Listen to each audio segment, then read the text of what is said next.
Hello students, हमने आपके class 12th की फर्स्ट बुक के फर्स्ट चैप्टर को हमने स्टार्ट किया था। उसी को आगे हम आज कंटिन्यू करने वाले हैं और उसका जो दो मोस्ट इम्पॉर्टेंट टॉपिक है जो उस चैप्टर से आपके लिए होते हैं, उन दोनों को आज हम कवर करने वाले हैं। तो सबसे पहले हम पढ़ेंगे पास्ट एडजस्टमेंट्स के बारे में। अब पास्ट एडजस्टमेंट्स क्या है? जैसे कि जब हम अकाउंटिंग करते हैं फर्म की, तो उसमें हमसे मिस्टेक्स भी हो जाती हैं कुछ। उस मिस्टेक्स को सही करने के लिए जो हम एडजस्टमेंट्स करते हैं उन्हीं को पास्ट एडजस्टमेंट कहते हैं, यानी पुरानी एडजस्टमेंट्स को नए तरीके से सही से उनको करना। यही होता है पास्ट एडजस्टमेंट्स का मतलब। अब इसके आपके दो मेथड्स हैं। पहला मेथड है एन एडजस्टमेंट एंट्री, यानी आप एक सिंगल एडजस्टमेंट एंट्री कर लें। आप एक सिंगल एडजस्टमेंट एंट्री कर लें काफ़ी सारी एंट्रीज करने की बजाय, या फिर आप काफ़ी सारी एंट्रीज कर लें, मतलब स्टेप बाय स्टेप जो स्टेप लेंगे आप उनको एंट्रीज के रूप में करें। तो सबसे पहले हम पढ़ेंगे एन एडजस्टमेंट एंट्री के बारे में, सबसे पहले स्टेप के बारे में। तो इसमें स्टेप 1 क्या है? आपको एक एनालिटिकल टेबल बनानी है। प्रिपेयर एन एनालिटिकल टेबल, मतलब आपको एक एनालिटिकल टेबल बनानी होती है जिसके अंदर आप नेट इफेक्ट निकालते हैं कि जो हमने पहले प्रॉफिट पार्टनर को दे दिया था, अगर हम मतलब उसको दोबारा रिकंसिडर करके जो हमें ये ओमिशंस हुई हैं, इन ओमिशंस को सही करेंगे तो किस तरीके से किस पार्टनर के पास एक्सेस आएगा, किस पार्टनर के पास हमें पार्टनर को पैसे देने पड़ेंगे। उसके बाद आता है record the term which is omitted. फिर हम एनालिटिकल टेबल में उन टर्म्स को रिकॉर्ड करते हैं जो हम भूल चुके हैं। लाइक हमें इंटरेस्ट ऑन कैपिटल देना था बट हमने दिया नहीं, तो उसको रिकॉर्ड करेंगे। उसके बाद आता है calculate net effect of the firm, मतलब जो नेट इफेक्ट आएगा मतलब फर्म का, कि ये दो तीन एंट्री जो हम भूल गए थे इनको भी हमने कर लिया। अब देखते हैं फर्म के पास एक्सेस आ रहा है या फिर फर्म घाटे में चल रही है। अगर फर्म को घाटा हो रहा है तो वो हम पार्टनर्स को दे देंगे, जैसे कि ये स्टेप 4 में यही है, डिवाइड प्रॉफिट और loss among the partners in their PSR, मतलब उनके प्रॉफिट शेयरिंग रेशो में प्रॉफिट या फिर लॉस उसको हम बांट देंगे। ठीक। उसके बाद इसका स्टेप 5 होता है find the net effect of each partner separately, मतलब पार्टनर्स को ये सब बांटने के बाद प्रॉफिट भी दे दिया, लॉस आया तो लॉस भी दे दिया। उसके बाद हम ये देखेंगे कि किस पार्टनर को हमने पैसे ज़्यादा दे रखे हैं और किस पार्टनर को पैसे अभी देने हैं, तो उनका जो नेट इफेक्ट आएगा उसको हम सेपरेटली देखेंगे। उसके बाद फिर उसके बिहाफ पे हम पास से कर देंगे, एक एडजस्टमेंट एंट्री पास कर देंगे। ओके स्टूडेंट्स, अभी हमने इसको थ्योरिकल समझ लिया है, एक बार इसका क्वेश्चन कर लेते हैं, उससे आपको पूरा क्लियर हो जाएगा किस तरीके से क्वेश्चन होता है। आप ये ध्यान रखिएगा, ये जो क्वेश्चन है आपके सीबीएसई बोर्ड एग्जाम में जरूर ही आता है, 100% आता है। 3 मार्क्स का क्वेश्चन जरूर ही आएगा एडजस्टमेंट एंट्री का, एन एडजस्टमेंट एंट्री का, पार्ट एडजस्टमेंट का क्वेश्चन जरूर आता है। ओके, तो इसमें क्वेश्चन है P and Q were partners in a firm sharing profits equally. Their fixed capitals were rupees 1 lakh and 50,000. The partnership deed provided for interest on capital at the rate of 10% per annum for the year ended 31st March 2026. Profits of the firm were distributed without providing interest on capital. मतलब जो profits थे firm के उसको हमने distribute कर दिया without providing interest on capital. हमने interest on capital नहीं दिया, हमने सिर्फ प्रॉफिट को डिस्ट्रीब्यूट कर दिया। तो अब इसके एंट्री के लिए सबसे पहले हम एनालिटिकल टेबल बनाएंगे, जैसा कि हमारा स्टेप 1 में बताया मैंने आपको। तो एनालिटिकल टेबल में क्या बनेगा? सबसे पहले हम इंटरेस्ट ऑन कैपिटल पार्टनर्स को देना था, वो हमने दिया नहीं है, तो अब वो हम देंगे। और इसमें एक चीज़ और आती है कि आप प्रॉफिट को रिवर्स करते हो, बट आपको इस क्वेश्चन के अंदर प्रॉफिट का अमाउंट नहीं बताया गया कि कितना प्रॉफिट डिस्ट्रीब्यूट किया गया है, तो आप उसको इसमें रिवर्स करके नहीं दिखाएंगे। अगर आने वाले क्वेश्चन में अगर आपको ये लिखा हुआ मिलता है कि profit of 60,000 distributed without this terms, तो अगर मतलब 60,000 पहले वो कर दिया तो उसको आप पहले रिवर्स करोगे, देन फिर आगे इस प्रोसीजर को जारी करोगे। तो इसमें ऐसा कुछ है नहीं। तो सबसे पहले हम इंटरेस्ट ऑन कैपिटल देंगे जो कि 1 लाख का 10% आएगा 10,000 और 50,000 का 10% आएगा 5,000, जो कि हमारा टोटल 15,000 का फर्म के लिए एक्सपेंस हुआ। तो अब फर्म के पास क्या बचा? फर्म के पास लॉस बचा। अब फर्म उस लॉस को डेबिट कर देगी पार्टनर्स में, ट्रांसफर ऑफ लॉस। जैसे कि देखिए ना दूसरे में क्या है, डिवाइड प्रॉफिट और loss among the partners in their PSR. तो उनके पीएसआर में हमने इस लॉस को इनको दे दिया, इनका पीएसआर इक्वल था, तो 15,000 का लॉस 7,500 दे दिया हमने। अब इसका हम नेट इफेक्ट कैलकुलेट करेंगे, जैसे कि रहा find the net effect of each partner separately. अब इसका नेट इफेक्ट कैसे कैलकुलेट होगा? यहाँ पे देखिए, इसका मतलब जो 7,500 जो डेबिट में लिखा है, इसका मतलब है हमने इतना पैसा पार्टनर को डेबिट किया, यानी इतना पैसा पार्टनर को दिया। ठीक, मगर देना तो उसको 10,000 था, तो अब 2,500 और देने पड़ेंगे। तो 2500 जो आएगा ये क्रेडिट कर दिया जाएगा, यानी पार्टनर को दिया जाएगा। अब ये मिलेगा किससे, क्योंकि देखिए फर्म तो नील हो चुकी है, फर्म के पास कुछ है नहीं, तो ये जो लॉस है ना ये इस पार्टनर के थ्रू जाएगा, क्योंकि देखिए इसको देने से इसको देने 5000 थे, हमने दे 7500 दिए, ठीक। तो ये 2500 रुपये इसको ला के देगा, ओके। तो इससे आपको एक और चीज़ देखनी है, अगर आपका ये दोनों अमाउंट इक्वल नहीं आ रहा है, दोनों या फिर तीनों, मान लीजिए अगर 3 पार्टनर हो और 2 के डेबिट तीसरे के क्रेडिट के बराबर नहीं आ रहा है, या फिर 2 का क्रेडिट तीसरे के डेबिट के बराबर नहीं आ रहा, तो इसका मतलब आपने कहीं ना कहीं इस क्वेश्चन में मिस्टेक करी है। ये आपको जानने में मदद करेगा, ओके। उसके बाद हम इसकी एंट्री कर देंगे डायरेक्ट, क्योंकि देखिए क्रेडिट हो गया पी हो गया और जो डेबिट होगा वो क्यू होगा, तो इसका आंसर हो जाएगा Q's current account debit to P's current account. जैसे मैं बोला गया था ना फिक्स कैपिटल, इस वजह से आपका यहाँ करंट अकाउंट ही आएगा।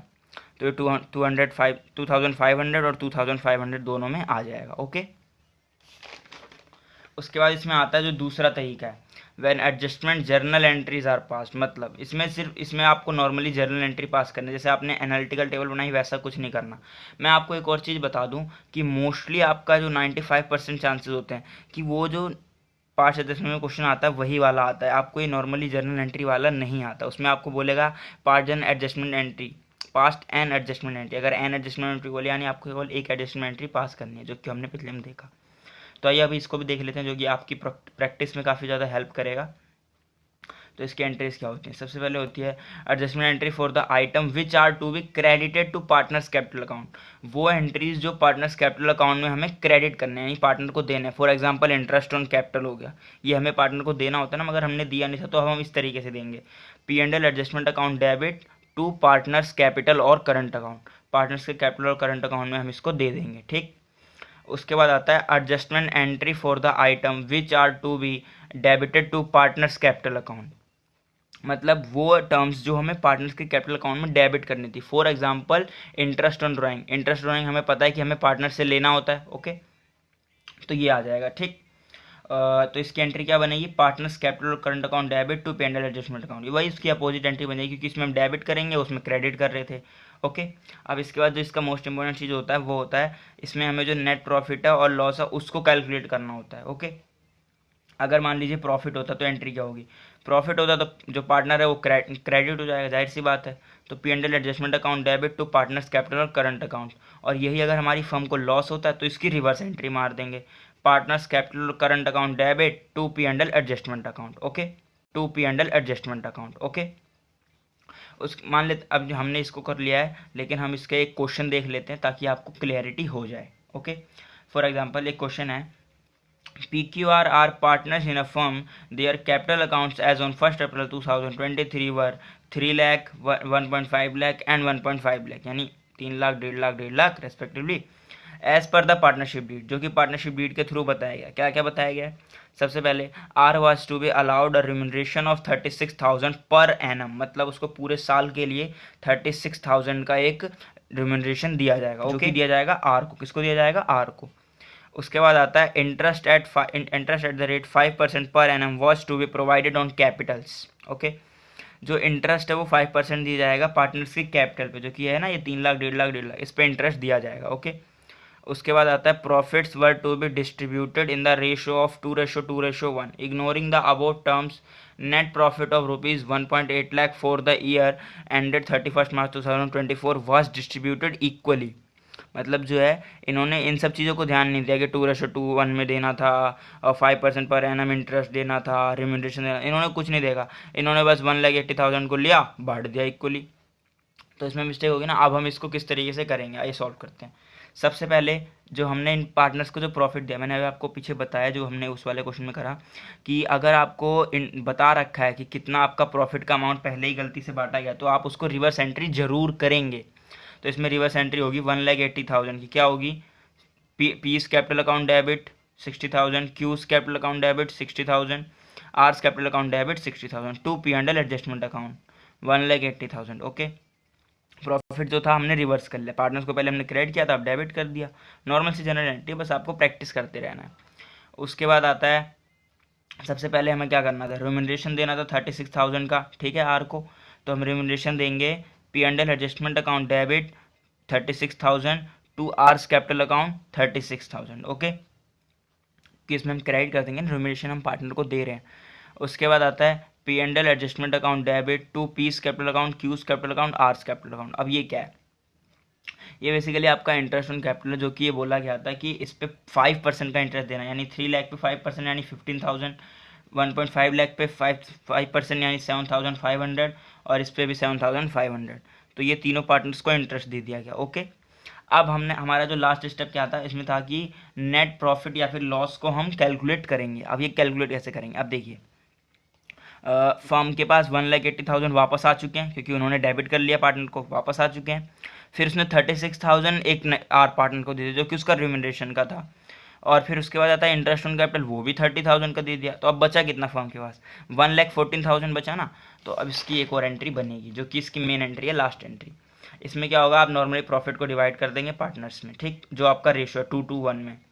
P&L adjustment account debit 1,14,000 to P's capital account 45,600 to Q's capital account 45,600 to R's capital account 22,800। Okay, ठीक है। तो ये था आपका पार्ट्स एडजस्टमेंट का टॉपिक। ये बहुत ही मेन टॉपिक है। मैं इससे रिलेटेड काफ़ी सारे क्वेश्चंस की आपको प्रैक्टिस करा दूंगा ताकि आपको इसके जो क्वेश्चन है ना वो प्रॉपर तरीके से आ जाए, क्योंकि इसके मेनली 3 मार्क्स का क्वेश्चन जरूर आता है पार्ट्स एडजस्टमेंट से। ओके, तो अब आपका एक और जो मेन टॉपिक है, इससे मतलब हर बार तो नहीं आता, मतलब इस चैप्टर से आता है, इसी तरीके से आता है, लेकिन उसमें कुछ भी मतलब इंटरेस्ट ऑन कैपिटल भी हो सकता है, उसका भी आ जाता है। लेकिन ये एक टॉपिक है गारंटी ऑफ प्रॉफिट। अब इसके बारे में बात कर लेते हैं। ये क्या है गारंटी ऑफ प्रॉफिट? जैसा कि समझ आ रहा है, गारंटी मतलब भाई गारंटी दी गई, भाई तुम्हें इतना प्रॉफिट मिलेगा, फर्म के साथ कुछ भी हो रहा हो तुम्हें इतना प्रॉफिट जरूर मिलेगा। ये बेसिकली गारंटी वो होती है जो कोई एक पार्टनर या फिर सारे पार्टनर या फिर फर्म किसी एक पर्टिकुलर पार्टनर को, जो मान लीजिए इसका एडमिशन हुआ है, उसको देते हैं, जो गारंटी देते हैं कि भाई तेरे को 60,000 का प्रॉफिट जरूर मिलेगा, चाहे फर्म के साथ कुछ भी हो जाए, फर्म गिर जाए पड़ जाए मतलब नहीं, लेकिन तुझे 60,000 का प्रॉफिट जरूर मिलेगा। तो बेसिकली ये होता है इसमें। तो सबसे पहले हम पढ़ते हैं इसको। तीन तरीके हैं इसके। सबसे पहले आता है all the remaining partners in an agreed ratio, मतलब जो सारे के सारे पार्टनर हैं, रिमेनिंग जितने बचे, मान लीजिए 3 पार्टनर पहले से थे फर्म में, चौथा एक नया आया, तीनों के तीनों पार्टनर मान गए कि भाई अगर तेरे ये 50,000 तेरे को नहीं मिले ना तो हम अपने पैसे में से काट के तुझे दे देंगे, ठीक है। तो इसका मतलब बेसिकली ये हुआ। तो उसके बाद आता है वन और मोर ऑफ द एग्जिस्टिंग और ओल्ड पार्टनर। मान लीजिए 3 पार्टनर पहले से थे, अब उसमें से एक पार्टनर था, उसका कोई दोस्त था, उसको वो एडमिट कराना चाह रहा है, उसने उसको एडमिट करा लिया और कहा भाई तेरे को 50,000 का प्रॉफिट मिलेगा, लेकिन बाकी पार्टनर ने थोड़ी गारंटी दी है। तो इसमें एक पार्टनर ने गारंटी दी होती, या फिर हो सकता है एक से ज़्यादा दो ने दे दी हो, बट जब तीनों पार्टनर देंगे तो उसमें ये वाला केस हो जाएगा। ओके, उसका आता है द फर्म। मान लीजिए फर्म ने गारंटी दी है किसी पार्टनर को, फर्म के थ्रू गारंटी दी गई है किसी पार्टनर को, मान लीजिए किसी पार्टनर ने नहीं दी, फर्म ने ही गारंटी दे दी है पार्टनर को, ठीक। तो ये इसके 3 केसेस हैं। सबसे पहले हम पढ़ते हैं guarantee of profit by all the remaining partners, मतलब सारे पार्टनर्स ने गारंटी दी हो, ठीक। सबसे पहले इसकी एक बार एंट्री देख लेते हैं। एंट्री क्या बनती है बेसिकली, अगर मान लीजिए being distributing the profit as if there is no guarantee, कोई गारंटी का सीन नहीं है, गारंटी के लिए कोई मतलब डेफिशिएंसी वगैरह कुछ नहीं हो रही, तो डायरेक्ट दे दिया जाएगा P&L appropriation account debit to all partners capital account. P&L appropriation का प्रॉफिट डायरेक्ट पार्टनर्स को दे दिया जाएगा। ओके, और यही मान लीजिए अगर हम चार्ज कर रहे हैं डेफिशिएंसी, मान लीजिए डेफिशिएंसी हो रही है, मान लीजिए 2 पार्टनर्स के बीच में, एक ने गारंटी दे रखी थी, ठीक, और दूसरा गारंटेड था उस चीज़ के लिए कि उसको प्रॉफिट मिलेगा, लेकिन उतना हो नहीं पा रहा, तो अब डेफिशिएंसी कटेगी। तो जिसने गारंटी दी थी, देखिए गारंटिंग लिखा है, मतलब जिसने गारंटी दी है उसके अमाउंट से उतना पैसा कट जाएगा, और गारंटेड पार्टनर जिसको गारंटी दी गई है, मतलब कि भाई तेरे को प्रॉफिट मिलेगा, तो उसको ये पैसा दे दिया जाएगा। ओके, उसके बाद अब ये एंट्रीज हमने पढ़ ली। अब जरा इसका एक क्वेश्चन देख लेते हैं ताकि आपको क्लियर हो जाए। आप क्वेश्चन के थ्रू करेंगे ना तो आपको और अच्छे से समझ में आएगा, ठीक। तो क्वेश्चन है P&Q were partners in a firm sharing profits in the ratio of 5:3 on 1 April 2023 they admitted R as a new partner for 1/8 share in profits with a guaranteed profit of 75,000. The new profit sharing ratio between the P&Q will remain same, but they agreed to bear any deficiency on account of guarantee to R in the ratio of 3:2.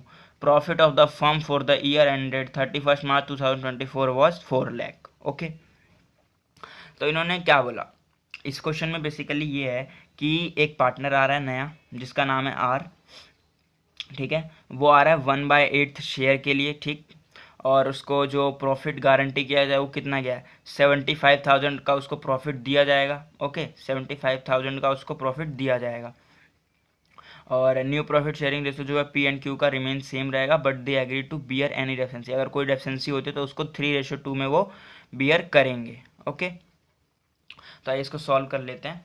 तो इसमें सबसे पहले आप calculation करेंगे, जो उनका new ratio बनेगा, basically जो उनका न्यू रेशो बनेगा उसका आप कैलकुलेशन करेंगे, ठीक है, कि किस तरीके से इनका रेशो बन रहा है। सबसे पहले देखते हैं हम फर्म में जो टोटल शेयर होता है वो कितना होता है, 1 होता है, टोटल शेयर 1 होता है। अब जो रिमेनिंग शेयर बचेगा एडमिशन के बाद, एडमिशन किसका हुआ है, आर का, 1/8, तो 1/8 माइनस कर देंगे तो 7/8 बचेगा। रिमेनिंग शेयर जो बचे हुए दो पार्टनर यानी पी और क्यू का जो शेयर है वो 7/8 है टोटल, ठीक। तो जो उनका रिमेनिंग पुराना शेयर था उसके थ्रू मल्टीप्लाई करके न्यू शेयर निकाल लेते हैं, जो कि देखिए ऐसे आ जाएगा, न्यू शेयर बराबर आ जाएगा पी बराबर 7/8 इंटू में 5/8, ठीक। तो इसका कितना आएगा 35/64, ठीक। ऐसे ही 7/8 मल्टीप्लाई बाई 3/8 तो 21/64, और ये जाएगा 1/8 मल्टीप्लाई 8/8, मतलब ताकि नीचे का जो ये वैल्यूबल है तीनों का सेम हो जाए, तो 8/64। तो न्यू रेशो क्या आया, 35:21:8, ये इनका न्यू रेशो है बेसिकली। ओके, तो इस तरीके से अब इनका न्यू रेशो आ गया। अब प्रॉफिट हमारे पास कितना था, 4 लाख था, 4 लाख रुपए हमने यहाँ पे डाल दिया, ठीक, 4 लाख रुपए हमने डाल दिया। अब इसको हम डिवाइड करेंगे इनमें, ठीक है। अगर हम इसको नॉर्मली जैसे नॉर्मली अपना जो हमारा न्यू रेशो है उसके थ्रू हम डिवाइड करेंगे तो कितना बनेगा, 2,18,750 और 1,31,250 और 50,000, ठीक। अब हम देख रहे हैं कि 50,000 आर का बन तो रहा है, लेकिन आर को जो गारंटी दी गई है वो कितने की दी गई है, तो आर को बेसिकली जो गारंटी दी गई है वो 75,000 की दी गई है।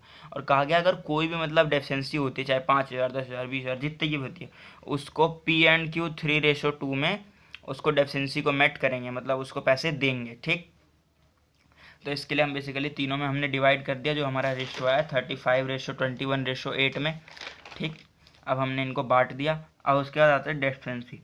डेफिशिएंसी बोली गई थी 3:2 में बांटी जाएगी, तो 3:2 में डेफिशिएंसी कितनी बनेगी 25,000 की, 15,000 और 10,000, तो 15,000 रुपये पी के अकाउंट से माइनस हो जाएंगे और 10,000 रुपये क्यू के अकाउंट से माइनस हो जाएंगे, बट जो आ रहा है उसके अकाउंट में ये जाके ऐड हो जाएंगे, तो ये 75,000 रह जाएंगे। ओके, तो इस तरीके से इनका जो प्रॉफिट है ये कम हो जाता है, क्योंकि इन्होंने डेफिशिएंसी बोन करने के लिए, इन्होंने बेयर करने के लिए गारंटी दी थी। ओके, तो ये इस तरीके से हो गया।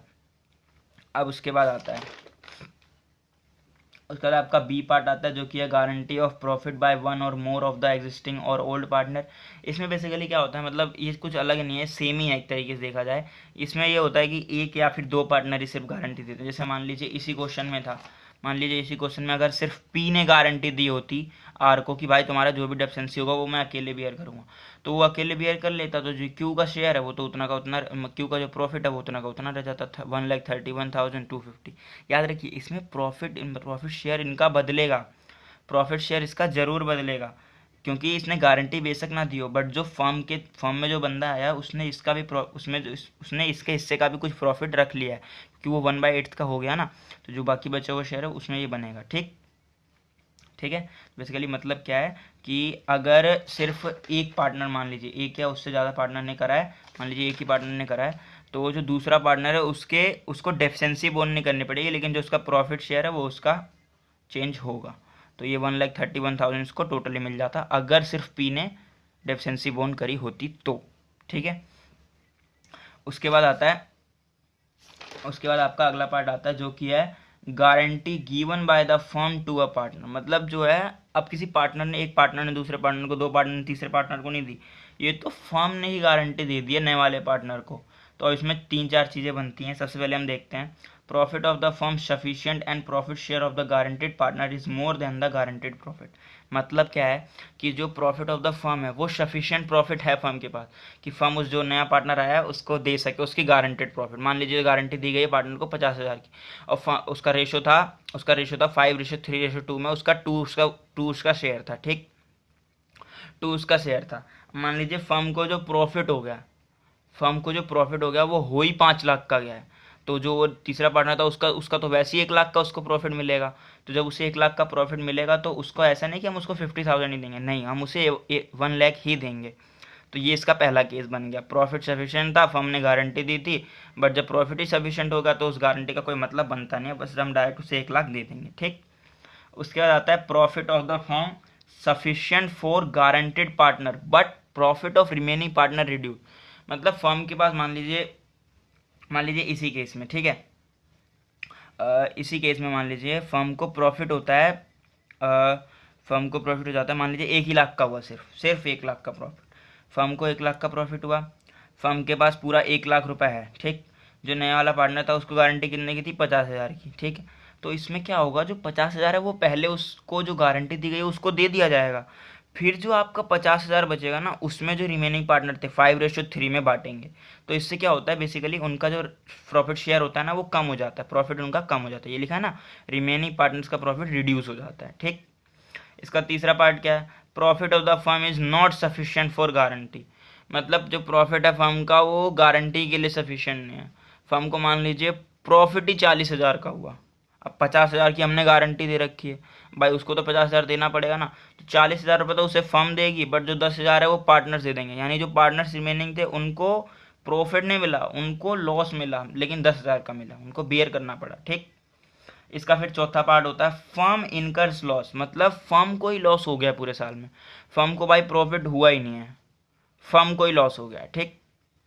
तो इसमें क्या होगा, जैसे कि मान लीजिए इसी क्वेश्चन में मान लीजिए फर्म को लॉस हो गया है, 2 लाख का लॉस हो गया है, 2 लाख का लॉस हो गया है, तो जो नया वाला पार्टनर था उसको कितना, उसको 14,000 का उसको लॉस बियर करना पड़ेगा, लेकिन इसमें बोला गया कि फर्म ने गारंटी दी है, तो भाई वो 14,000 का लॉस क्यों बियर करे, तो वो जो 40,000 का लॉस है वो, और साथ में जो उसकी 50,000 गारंटी का, यानी टोटल 90,000 का जो लॉस है वो कौन बियर करेंगे, जो पार्टनर्स है रिमेनिंग पार्टनर्स, उनको बियर करना पड़ेगा, ये उनकी मजबूरी है, उनको बियर करना ही पड़ेगा, ठीक है स्टूडेंट।